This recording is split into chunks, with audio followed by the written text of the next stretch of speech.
Halo Pak Surya, apa kabar? Helen, apa kabar? Sorry, agak nunggu ya Pak ya. Tadi keasikan bahas saham-saham nih Pak. Oke, saya udah invite Kalbe Group. Semoga udah bisa bergabung. Kalbe Group. Ya, saya udah invite Kalbe Group dengan Pak Pit Jong Tius, CEO atau Direktur Utama PT Kalbe Pharma Tbk. Teman-teman stay tune di sini sambil nunggu Pak Pit Jong Tius bergabung. Kita sapa dulu nih, Pak Surya. Pak Surya, gimana Ya, nih Pak kabarnya dan pastinya juga kabar market gimana nih sambil kita nunggu Pak Pit Jong Tius. hari ini sih kayaknya agak agak turun ya. Tapi memang seperti yang Ellen tadi bilang juga ya, karena ada FOMC meetingnya mengenai tapering ya. Jadi orang semua nunggu itu, jadi nggak mau ngambil posisi lah istilahnya kan. Tapi sebenarnya net sell asing tadi juga nggak terlalu besar ya, 100 miliar lebih, 150 ya kalau salah ya. Jadi memang net asing yang berlangsung selama sekitar 2 mingguan mungkin ya. Ini mungkin ada sedikit terjadi negatif ya hari ini dan kemarin juga kalau salah ya. Tapi ya semuanya memang menunggu tapering. Yang saya pikir sih tapering sebenarnya orang udah antisipasi, cuman ya realitasnya seperti apa itu kan orang kepengen tahu juga gitu ya. Kira-kira tapering nanti gimana Pak? Meskipun udah anticipated dan ini market kan udah diskon, udah turun lumayan ya IHSG-nya setelah rally kencang, saham-saham perbankan udah rally kencang. Nah ini Pak Surya ini jago ahlinya sektor perbankan nih ya. Tau gitu tak panggil dari tadi Pak. Sorry Pak, tadi aku kelupaan invite loh. Ini Kalbe Group aku udah invite ya, lagi nunggu di approve. Mungkin boleh kasih insight-nya Pak. Tapering sih sebetulnya kan sesuatu yang nggak mungkin dihindari kan. Cuma kan masalahnya kan kapannya itu kan. Karena beberapa negara lain juga udah mulai melakukan itu kan. Dia apa namanya lebih cepat lah dari Amerika gitu kan. Jadi misalnya terjadi itu ya kita harus nerima juga. Tapi beda kondisinya dengan 2013 kalau menurut saya sih. Karena kepemilikan asing di obligasi maupun di saham itu udah berbeda gitu.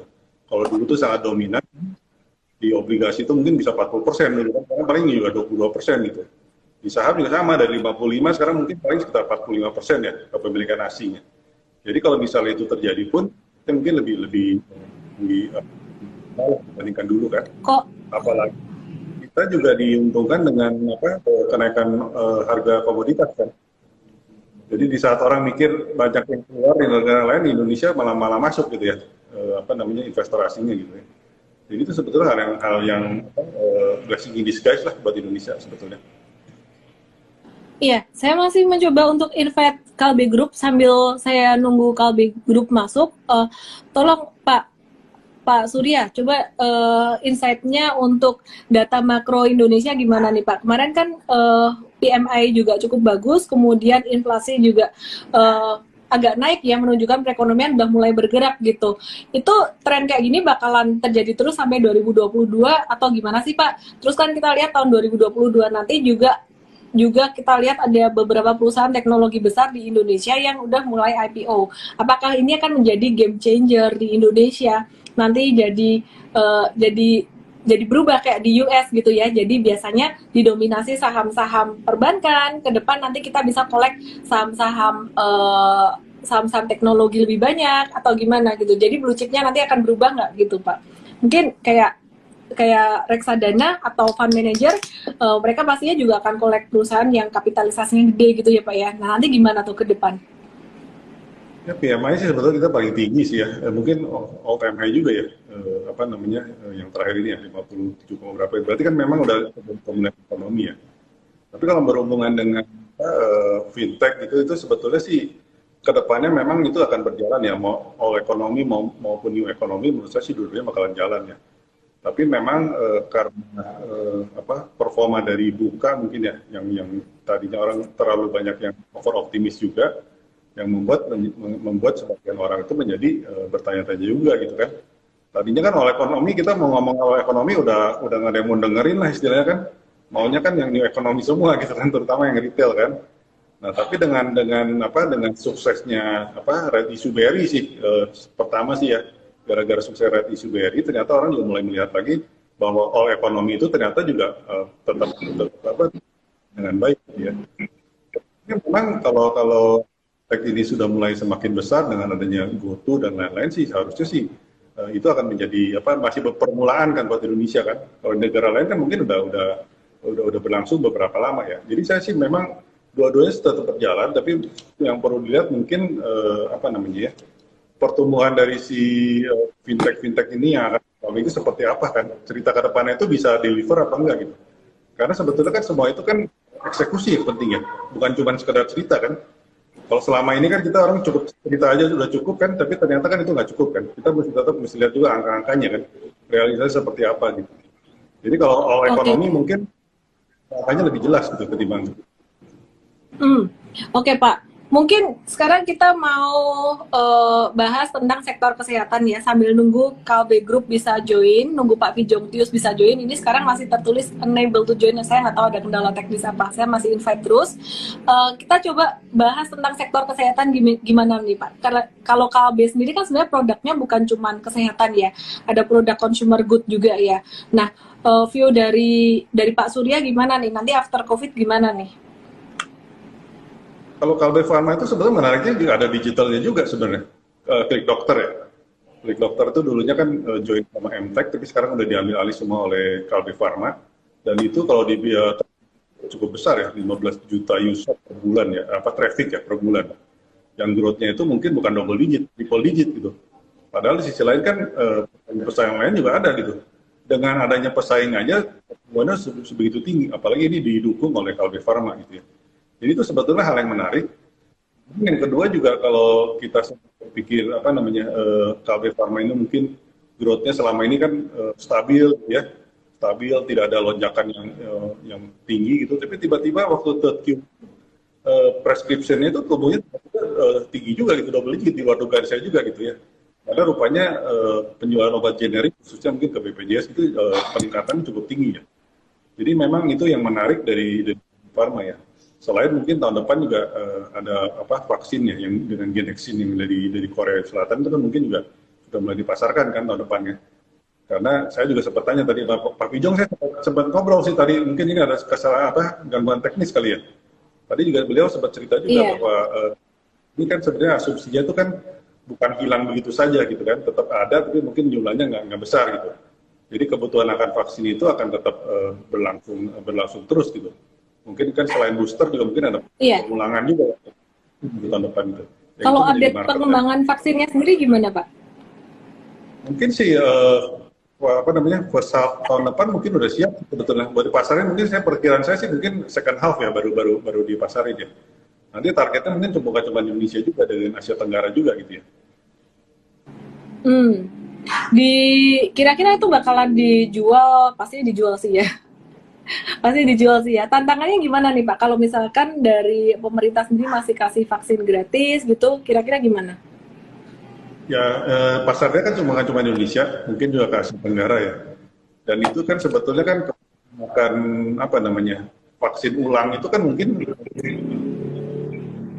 contohnya tadi Pak Sugeng sempat sampaikan sih, di China aja kan sudah setahun kan tiba-tiba kan agak meningkat lagi kan.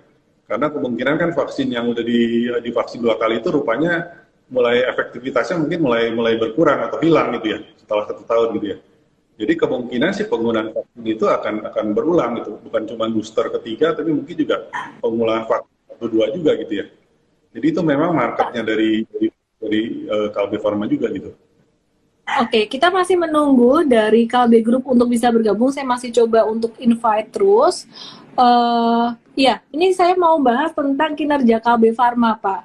Di kuartal ketiga ini naik di atas ekspektasi, ya. Jadi kira-kira sampai akhir tahun ini bisa terus di atas ekspektasi atau gimana Pak? Targetnya gimana? Udah capai target berapa persen gitu? Kira-kira strategi apa yang dilakukan Kalbe Pharma untuk menjaga kinerja tetap tumbuh tinggi ya Pak? Ya mungkin ini Pak, dari pandangan Pak Surya sendiri sebagai analis kali ya. Ini pertanyaan harusnya saya tanyakan ke Kalbe Pharma sih, ke Pak Fijong Tius, ya. Masih ekspektasi kita ya. Jadi pencapaian itu sekitar 77% ya, di atas ekspektasi gitu, karena ada pertumbuhan dari prescription khususnya ya. Prescription itu tumbuhnya cukup tinggi gitu, di luar dugaan. Kemudian distribusi juga tumbuhnya cukup banyak, cukup besar juga gitu ya. Jadi memang saya sih sempat menaikkan juga dari proyeksi dari untuk Kalbe Farma ya. Jadi penjualan saya pikir sih mungkin revenue bisa dapat 25 triliun mungkin ya tahun ini dengan profit sekitar 3,1 triliun gitu ya. Tadinya saya ekspektasi nggak setinggi itu. Tapi memang ada beberapa catatan juga, misalnya kayak consumer health itu yang pertumbuhannya mungkin nggak sekuat prescription atau distribution atau misalnya juga dengan, tapi marginnya tuh itu paling tinggi di antara yang lain. Mungkin saya Kalau tadinya mau tanya. suaranya nggak putus-putus ya Pak Surya ya? Iya. Oke, Pak, kita agak out of topic dikit nih Pak dari sektor kesehatan dan juga KB Pharma. Nanti saya akan tanyain lagi untuk KB Pharma pastinya ya. Pak Surya melihat tren dari investor asing foreign flow ini gimana sih Pak masuk ke Indonesia? Apakah akan semakin tinggi atau slowing down dulu gimana? Terus window dressing di akhir tahun ini gimana Pak? Ya teman-teman banyak yang penasaran gitu dengan window dressing di akhir tahun, Santa Claus Rally akhir tahun. Akankah sekencang tahun lalu, se-hype tahun lalu atau enggak? Atau jangan-jangan lebih kencang? Kalau bulan 12 sih saya lihat mungkin berapa tahun, belasan tahun saya lihat sih selalu man-on-mannya naik ya. Desember tuh 100% naik dibandingkan November gitu. Nah pertanyaannya kan November ini bakal stay di sini atau bagaimana gitu kan? Karena kita ada berita mengenai tapering juga gitu ya. Tapi kalau lihat flow asing kuat banget ya, 2 minggu ini ya, sangat kuat banget. Walaupun di obligasi sebenarnya flow asing keluar cukup besar. Jadi flow asing di obligasi itu keluar, tapi yieldnya di sana itu masih bertahan karena mungkin lokalnya masih cukup kuat juga ya. Nah tapi sebagian mungkin dananya yang masuk ke pasar saham gitu karena di luar dugaan kan harga komoditas kita itu kuat gitu ya. Khususnya kan yang sempat naik banyak kan batu bara khususnya ya, sama CPO gitu. Itu yang membuat asing masuk ke sini, khususnya banyaknya ke yang oleh company seperti big caps gitu kan, yang masuk gitu. Saya pikir sih bertahan juga kelihatannya sih kalau melihat dari beberapa hari ini walaupun indeks turun tapi aslinya sebenarnya sih nggak keluar banyak gitu ya. Mungkin lokalnya aja yang kurang keberanian untuk membelinya gitu ya karena mengharapkan mungkin November turun atau gimana gitu ya. Jadi saya lihat sih, transaksi asing ya kalau dilihat dibandingkan first half itu kan lebih tinggi ya dibandingkan sebelumnya kan retail sangat dominan gitu ya. Dominan retail itu masih ada tapi mungkin agak dibandingkan sebelumnya gitu. Yang menarik gini Pak, kalau tahun ini, kalau kondisi saat ini kan naiknya tuh karena ekspektasi pemulihan perekonomian. Which is pemulihan perekonomian itu juga nggak instan, masih pelan-pelan, slow down, pelan-pelan lah naiknya bertahap gitu kan. Dan masih ada kekhawatiran terjadinya gelombang ketiga COVID-19. Sedangkan tahun 2020 akhir kemarin itu naiknya kan karena masih ada stimulus ya, kebijakan fiskal dan moneternya itu sangat-sangat mendukung market banget gitu. Nah, jadi nanti kira-kira gimana ya Pak ya harapan akan pemulihan perekonomian ini di tahun 2021 akhir sampai 2022 ini gimana gitu? Apakah Pak Surya ngelihatnya ini akan bakalan lebih bagus daripada tahun sebelumnya yang disebabkan oleh stimulus, akan lebih kencang atau gimana untuk tahun 2022 sendiri untuk pemulihan perekonomiannya? Sebenarnya tahun ini sih saya pikir kan pemulihan terus ya dari second Q, third Q, fourth Q itu mestinya kan bagus gitu kan. Tapi kemudian karena adanya PPKM yang diperketat Juli Agustus, saya pikir tadinya third Q itu bakalan jelek gitu. Jadi second Q-nya udah inline dengan pemulihan, tapi third Q-nya itu turun, fourth Q-nya kembali pulih gitu ya. Tapi ternyata waktu dilihat dari beberapa performa dari emiten yang sudah mengeluarkan resultnya, ternyata third Q itu kuat juga gitu ya. Jadi di luar dugaan third Q itu sebetulnya nggak jelek gitu, malah banyak yang lebih bagus dibanding second Q gitu. Jadi sebetulnya itu menjadi positif yang membuat fourth Q harusnya lebih bagus gitu ya. Kalau kita lihat jalan sekarang udah hidup lagi ya, macet di mana-mana kan. Jadi sebetulnya sih inline lah dengan perkiraan kita gitu ya. Jadi tahun depan juga harusnya sih lebih lagi dibanding pertumbuhannya dibandingkan tahun ini gitu ya, pemulihannya gitu. Satu pertanyaan terakhir sebelum saya invite Pak Wijong Tios kembali. Ini banyak teman-teman yang penasaran nih Pak. Foreign flow, investor asing masuk ke Indonesia kan banyak. Dan dampaknya adalah saham-saham old economy naik. Tapi ada satu saham teknologi yang baru aja melantai di bursa, Bukalapak. Ini investor asing tuh banyak beli, tapi harga sahamnya nggak naik-naik gitu. Jadi biasanya kalau demand besar, harga saham pasti akan naik. Nah, ini kira-kira kenapa, Pak? Pertama kan naiknya kan karena optimisme yang berlebihan juga kan menurut saya sih ya. Jadi awalnya tuh optimisme dari pasar tuh sangat sangat tinggi sehingga juga sampai waktu terjadi arah hari kedua ya kalau nggak salah ya. Mereka sampai ada negosiasi lebih tinggi dibandingkan harga arahnya gitu ya. Jadi itu yang membuat sebetulnya optimisme pasar itu yang membuat akhirnya begitu ada penjualan cukup tinggi akhirnya harganya turun gitu. Jadi selama asing yang pun sebetulnya net buy asing terus kan selama beberapa lama tuh net buy asing terus gitu ya, kecuali beberapa hari ini gitu ya. Tapi harganya tuh memang kurang kuat juga karena satu juga kekhawatirannya kan kalau misalnya nanti yang di lock itu sudah mulai dibuka gitu, apakah akan terjadi penjualan atau enggak gitu kan? Karena floating dari si buka ini kan meningkat gitu. Tadinya waktu listing itu kan sekitar 30% ya, tapi kalau sekarang kalau kita lihat floatingnya itu sekitar 53%. Jadi kan berarti kan banyak sekali pemilik investor yang sebelumnya itu yang memiliki di bawah 5% itu cukup tinggi juga gitu kan. Itu kan menjadi risiko juga gitu ya. Nah, setelah terjadinya penurunan itu membuat orang mulai menghitung-hitung lagi gitu kan. Valuasi si buka ini sebetulnya murah apa enggak gitu kan. Jadi itu sebetulnya yang membuat kenapa buka itu menjadi agak lambat gitu ya, saat ini ya. Jadi kalau view dari Samuel Sekuritas sendiri gimana, Pak? Untuk apa? Untuk buka? Buka. Nah, itu sebetulnya kan kalau secara GMV ya, price to GMV sebetulnya sih fair lah, cukup murah lah, masih di bawah 1 kali gitu ya. Tapi kalau price to sales itu memang cukup tinggi ya. Karena memang mungkin dia antara GMV dengan revenue-nya itu mungkin agak jauh ya. Karena kan perusahaan teknologi ini kan beda-beda gitu ya sifatnya. Itu Pak Vijong udah itu. Oke, halo selamat malam Pak Vijong Pius, CEO dari Kalbe Pharma. Selamat malam Pak, sehat selalu ya Pak ya, apa kabar? Iya, selalu, sorry agak telat nih. Gaptek. Nggak masalah Pak, kendala teknis. Oke, Pak, kita udah penasaran banget nih Pak dengan kinerja dari Kalbe Pharma yang meroket dan juga kedepannya nih gimana nih sampai akhir tahun 2021 dan pastinya harapannya sampai 2022 itu gimana? Plannya gimana sih supaya tetap semakin bagus? Ya, kita sih yakin untuk optimis ya, tahun 2021 ini akan kita tutup dengan performance yang positif banget ya. Jadi itu satu hal yang saya lihat bagus banget. Itu yang untuk tahun ini ya, dan kontribusi besar itu pasti banyak dari digital, dari prescription, obat resep itu kontribusi yang akan positif sekali untuk tahun ini gitu. Nah, tahun depan kita juga lihat dengan asumsi memang pasti kita harus lihat COVID cukup terkontrol, ya, sehingga kita pertumbuhan double digit itu akan kita cari di tahun depan dengan beberapa key strategi kita, khususnya juga dari digital kesehatan, termasuk juga yang beberapa produk consumer, termasuk distribution. Menarik sekali. Sebelum saya lanjutkan tanya ke Pak Vijong nih, saya pengen tahu view-nya dari Pak Surya dari Samuel Sekuritas Indonesia untuk Kalbe Pharma sendiri gimana nih Pak? Mungkin tadi udah dijelaskan sedikit, bisa ditambah lagi. Saya sih baru naikin target price tuh Pak Vijong. Targetnya berapa? Target berapa Pak? 950 dari 1750 sebelumnya. Karena jadi saya lihat 1950. 1950. Ngitungnya gimana itu Pak?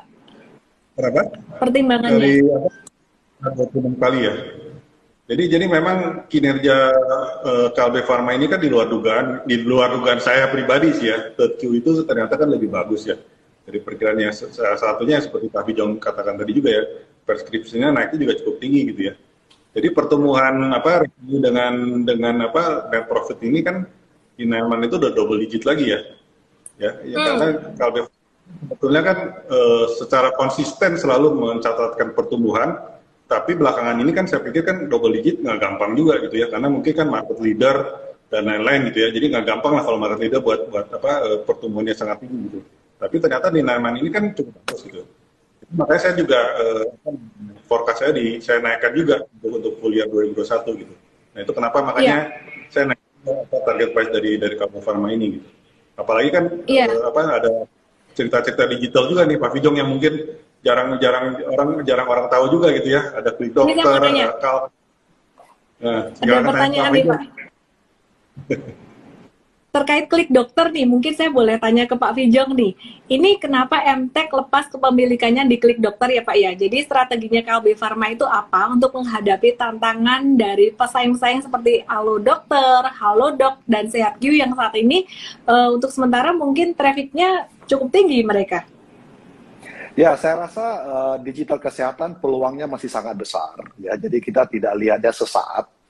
Dan saya lihat memang Kalbe itu untuk Klik Dokter sendiri memang kami mengkonsolidasikan lah ya.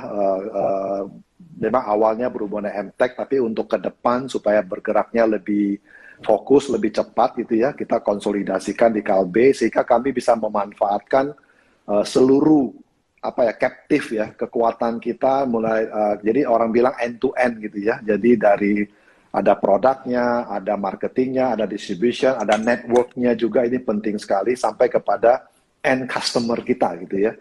Jadi tadi saya pernah cerita sama Pak Surya juga bahwa di Kalbe ini tidak hanya berbicara, di Klik Dokter ini tidak hanya berbicara GMV saja, tapi sudah ada revenue-nya gitu ya.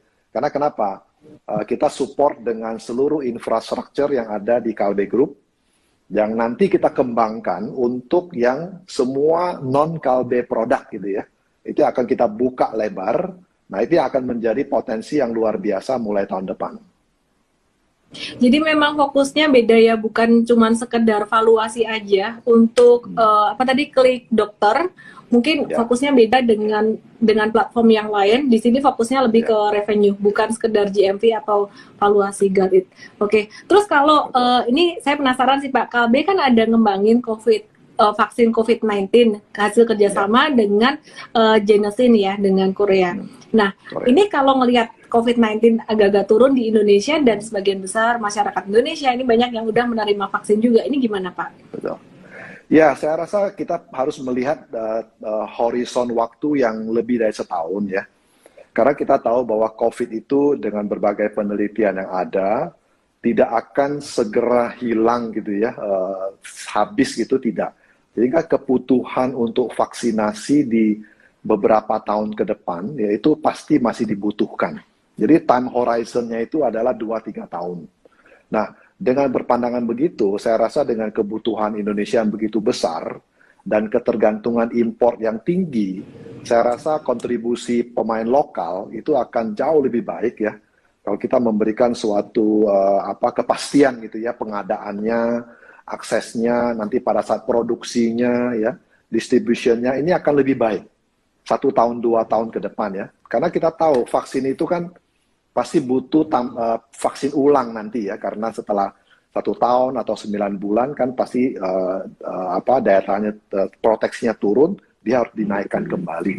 Jadi itu yang kenapa kami tetap masih meneruskan gitu ya vaksin Genexin, dan juga termasuk beberapa sumber vaksin dari negara lain juga sebagai backup untuk mendukung kebutuhan vaksin Indonesia di beberapa tahun ke depan.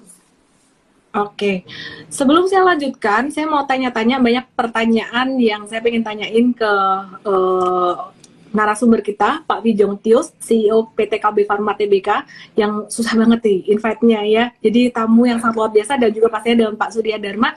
Teman-teman stay di sini ya. Ini aku perhatikan teman-teman ini sukanya cuman dikasih tahu beli di sini, jual di situ, ya. Jangan beli di sini, jangan beli di situ gitu. Nanti aku akan kasih tahu Kalbe Farma ini beli di mana, jual di mana, hold berapa banyak buat teman-teman yang mau investasi. Pastinya akan ada technical view juga gitu. Nah, buat teman-teman yang mau investasi jangka panjang, Kalbe Farma ini termasuk perusahaan yang sangat bagus sekali fundamentalnya buat investasi jangka panjang. Tapi pastinya sebelum kamu mau investasi jangka panjang, teman-teman mesti ngerti fundamental dan valuasinya dulu gitu ya. Kenapa kita invest di Kalbe Farma ini? Apakah ini karena valuasinya bagus atau karena prospeknya bagus atau gimana?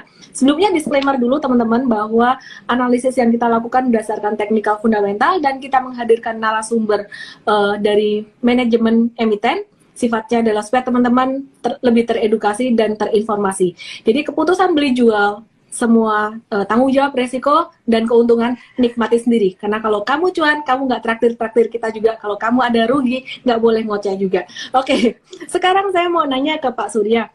Pak Surya, valuasinya dari Kalbe Farma ini gimana kalau dibandingkan dengan tahun-tahun sebelumnya? Terus kita ngukur valuasinya kalau Kalbe Farma ini lebih pakai rasio apa? Apakah PI atau apa? Mungkin teman-teman retail penasaran belajar nih, pengen tahu gimana ngukur valuasi perusahaan seperti Kalbe Farma ini. Ya saat ini sih saya paling sering sih pakai farming ya kalau konsumer ya, seperti Kalbe ini. Dan sekarang itu sebetulnya harganya kalau dibandingkan dengan average selama 5 tahun mungkin masih di bawah ya price earningnya ya. Jadi target saya pun sebetulnya juga itu di bawah dari average dari si Kalbe selama beberapa. Jadi itu menariknya di situ kan. Tapi memang kita jangan mengharapkan Kalbe Farma ini harga sahamnya fluktuatif secara liar gitu ya, seperti apa gitu ya, kita nggak bisa. Karena kan ini perusahaan yang fundamentalnya bagus dan sudah mencapai pertumbuhan yang stabil gitu ya selama bertahun-tahun gitu ya.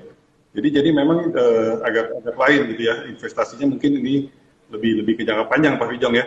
Kalau jangka panjang sih Kalbe udah pastilah pertumbuhannya ada terus gitu ya. Jadi memang berbeda lah dengan perusahaan-perusahaan lain gitu yang lebih kecil gitu ya. Iya, sebelum nanti kita bicara tentang analisis teknikalnya ya teman-teman semuanya, kita mau bicara tentang gross profit margin gitu ya. Jadi consumer health saat ini tuh gross profit marginnya tuh lebih tinggi dibandingkan dengan segmen lainnya. Tapi pertumbuhannya di kuartal ketiga 2021 ini agak lambat dibandingkan dengan segmen lainnya. Nah, terus apakah Kalbe Farma ini akan tetap mempertahankan margin yang didapat atau akan menurunkan GPM dengan tujuan mendapatkan pertumbuhan penjualan yang lebih tinggi? Ya, memang itu pertanyaan yang selalu kontradiktif ya. Mau margin besar, terus mau pertumbuhan besar juga gitu ya. Itu ya itulah. Kalau bisa dua-duanya. Seperti orang invest saham juga, mau beli murah jual mahal gitu ya. Jadi itu momen yang baik.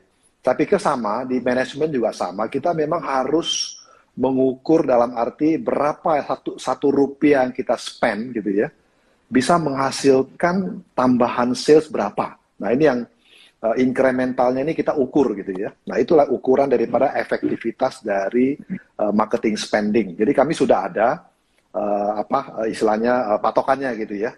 Jadi tidak hanya sekedar kita spend, tapi nanti returnnya tidak ada. Jadi sudah pasti pemanfaatan marketing spending ini, investment kita bilang, itu benar-benar untuk menciptakan incremental. Jadi kami ada yang sebutnya return on marketing investment ya, ROMI ya. Itu memang itu yang kami ukur terus untuk semua bisnis, termasuk yang consumer health tersebut. Jadi kadang-kadang memang saya rasa momen ini, kadang-kadang di consumer health itu, momen lebaran, momen anak-anak sekolah biasanya gitu ya, itu adalah momen-momen yang bagus. Tapi setelah menjelang akhir tahun, ya sedikit slow down, sedikit kita tahan gitu ya. Nah nanti mulai tahun depan, mulai lagi jalan gitu. Jadi ada sedikit taktik lah ya untuk memanfaatkan situasi pergerakan dinamika pasar sehubungan dengan konsumen kita. Demikian. I see. Iya. Mungkin sedikit saya update untuk analisis teknikal dari Kalbe Farma ya teman-teman ya. Jadi buat teman-teman yang suka jantungan dak-dik-duk-der gitu. Mungkin lebih cocok pada perusahaan yang sifatnya defensif. Harga saham Kalbe Farma ini nggak terlalu banyak fluktuasi naik turunnya, nggak sampai turun banget, nggak, cenderung sideways, cenderung stagnan gitu. Tapi secara fundamental memang menurut saya sih sangat menarik sekali ya untuk investasi, meskipun valuasinya tadi bisa dibilang agak fair ya Pak ya, fair value gitu ya Pak Surya ya, nggak terlalu discounted juga. Rata-rata Kalbe Farma sih dan berapa? Iya, jadi fair value lah ya kira-kira. Masih di bawah rata-rata sedikit slightly discounted gitu. Nah, teknikalnya gimana teman-teman? Ini aku akan kasih lihat chartnya saham KLBF ya. Jadi KLBF. Semoga teman-teman nggak bingung dengan coretan aku. Jadi ini Kalbe Farma tuh beberapa hari kemarin ini udah breakout dari tanggal 26 Oktober dari garis panjang ini, dan sengaja kita tarik satu anak panah ini artinya apa? Ini target yang berikutnya atau resisten yang berikutnya dalam jangka pendek. Jangka pendek tuh rentang waktunya sebenarnya kurang dari 1 bulan gitu. Cuman sepertinya kita akan agak berpanjang dikit, kurang dari 3 bulan ini bisa tercapai. Semoga bisa lebih cepat juga di angka 1765. Nah, kemudian buat teman-teman yang mau beli gimana nih? Mau beli sekarang boleh nggak nih? Nah, ini yang luar biasa. Meskipun IHSG turun beberapa hari terakhir ini, saham perbankan turun, KB Pharma justru naik sendiri gitu. Jadi ini agak-agak anomali. Kenapa? Ya karena memang sebelumnya ketika perbankan naik kencang, dia belum naik ya, gantian lah ya gitu. Nah, yang menarik adalah teman-teman, ini di sini naiknya saham KLBF ini nggak tanggung-tanggung tanggal 26-27 Oktober. Kalau teman-teman yang ikut kelas analisis teknikal hari Sabtu kemarin pasti ngerti. Yang nggak ngerti, ikut nanti Sabtu berikutnya download aplikasi Mtrade, teman-teman bisa ikut gratis jam 10 pagi. Nah, perhatikan di sini volume transaksinya tuh gede banget. Pas hijau-hijau volume transaksi gede, artinya banyak yang beli di sini juga, dan ketika turun dia volume transaksi lebih kecil. Jadi ini sepertinya Pak Surya lagi borong saham Kalbe Pharma nih. Oke, jadi mungkin teman-teman institusi lagi pada borong ini gitu ya. Jadi lagi akumulasi atau gimana, saya kurang paham juga. Yang jelas di sini minat investor big fund atau big money atau smart money ini cukup besar. Target jangka waktu kurang dari 3 bulan, bahkan mungkin bisa jadi kurang dari 1 bulan di angka 1765, resistennya sampai 1800. Didapat dari high pada tanggal 12 Januari. 12 Januari itu di sini nih ya, nih di sini. Dan kemudian tadi saya juga setuju dengan Pak Surya. Mungkin Pak Surya menghitungnya secara fundamental. Kalau saya secara teknikal, ini ada sempat satu high yang cukup gede juga di 12 Januari, tapi ini di ekornya. Jadi bukan di harga openingnya ya. Jadi ini harga opening, ini closing, ini harga tertingginya. Ini di angka 1955. Kalau saya bulatkan boleh sampai 2000. Jadi untuk rentang waktu 3 sampai 6 bulan ini bisa sampai ke 1950 sampai 2000. Nah, gimana caranya strategi tradingnya untuk Kalbe Pharma ini? Apakah lebih cocok untuk swing trading atau trend following super trader atau untuk investasi jangka panjang? Saya sih suggest teman-teman kalau bisa untuk investasi jangka panjang. Kalau misalkan mau trading ya bolehlah dipisah portfolionya, buka account di Samuel Sekuritas, satu pakai nama suami, satu pakai nama istri. Yang istrinya bisa banyak aktivitas di rumah, buat trading boleh, suaminya buat investasi jangka panjang gitu ya. Jadi bisa ini buat trading ataupun investasi boleh. Mumpung sekarang akhir-akhir ini pergerakan harga sahamnya tuh juga cukup aktif ya. Jadi kalau beberapa waktu kemarin banyak sideways, sekarang sudah mulai trending up gitu. Kira-kira untuk teknikalnya. Sekali lagi disclaimer teman-teman semuanya, pasti tetap ada fluktuasi, ada risk management, investasikan dengan sejumlah uang yang teman-teman siap dengan risikonya.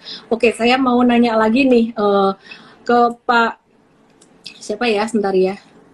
Oh, saya masih mau nanya ke Pak Vijong tentang sektor distribusi dan logistik. Ini jadi kontributor pendapatan yang naik tertinggi. Apa yang menyebabkan pos pendapatan ini bisa tumbuh tinggi, Pak? Ada dua hal yang akan terjadi sekarang dan tahun depan ya. Itu saya rasa cukup konsisten. Pertama itu memang tadi kontribusi dari sektor digital kesehatan.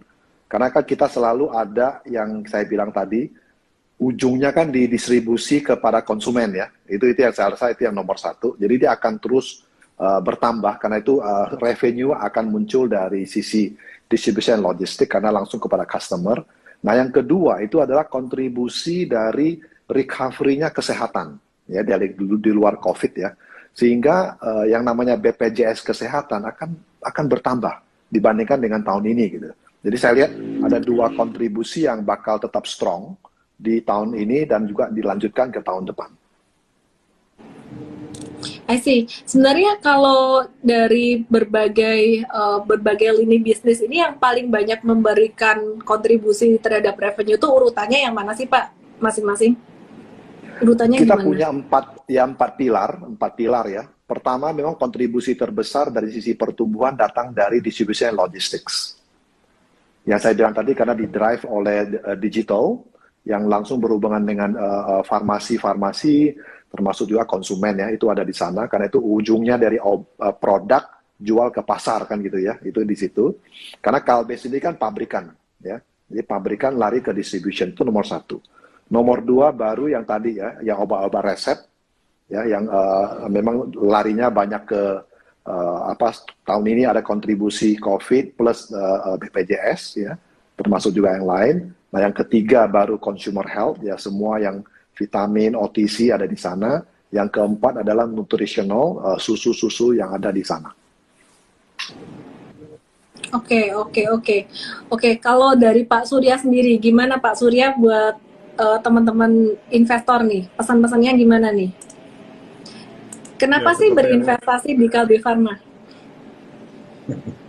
Seperti Kasih disclaimer, Pak. tadi saya sempat utarakan juga gitu ya. Tapi perusahaan Kalbe Farma ini kan perusahaan farmasi mungkin swasta paling besar ya di Indonesia, atau mungkin di luar negara mungkin juga termasuk.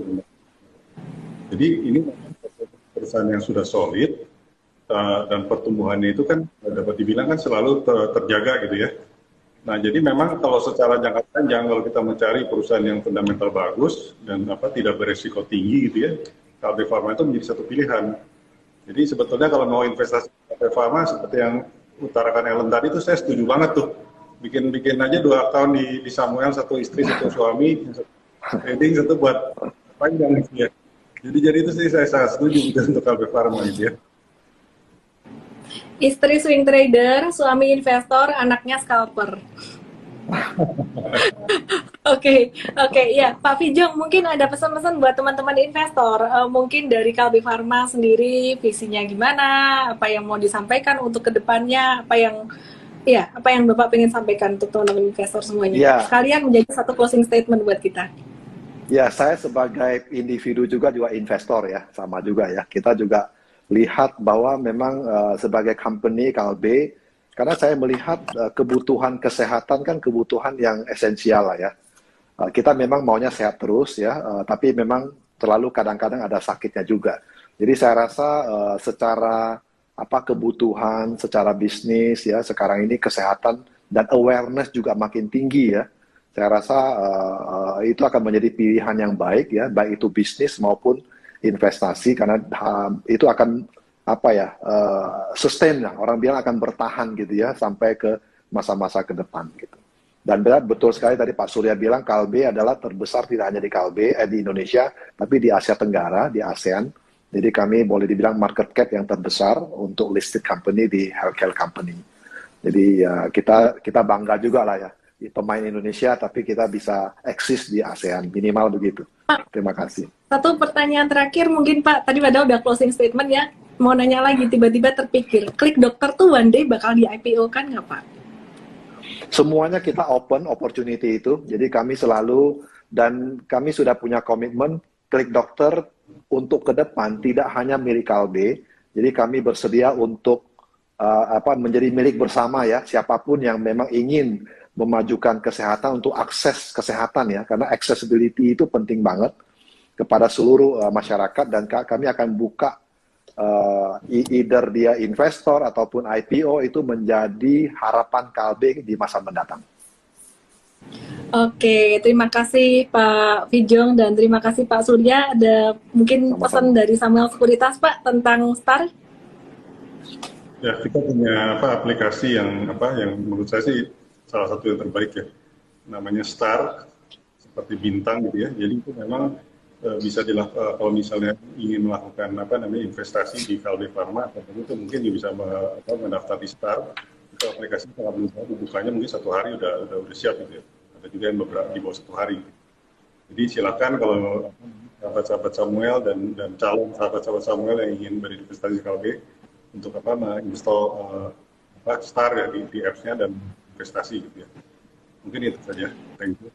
Oke, jangan lupa teman-teman download aplikasi Mtrade buat ikut event edukasi analisis teknikal besok Sabtu gratis, dan pastinya follow Instagram Samuel Sekuritas Indonesia. Teman-teman juga bisa buka account di situ dan download juga aplikasi Starnya. Dan jangan lupa follow Instagram Kalbe Group juga ya. Jadi follow Instagram Kalbe Group, dan teman-teman Kalbe Pharma KLBF ini sahamnya lama dulu nggak gerak-gerak, baru akhir-akhir ini gerak. Pantengin terus ya, pantengin terus. Nanti kalau misalkan ada koreksi, justru itu adalah kesempatan untuk masuk dan berinvestasi. Terima kasih banyak teman-teman semuanya. Saya thank you ya, saya terima kasih. Komennya aku udah nyalain.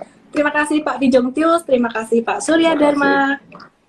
Ya, terima kasih semuanya yang udah nonton. Sehat selalu. Jangan lupa download aplikasi Mtrade di Android dan nikmati edukasi premium sekarang.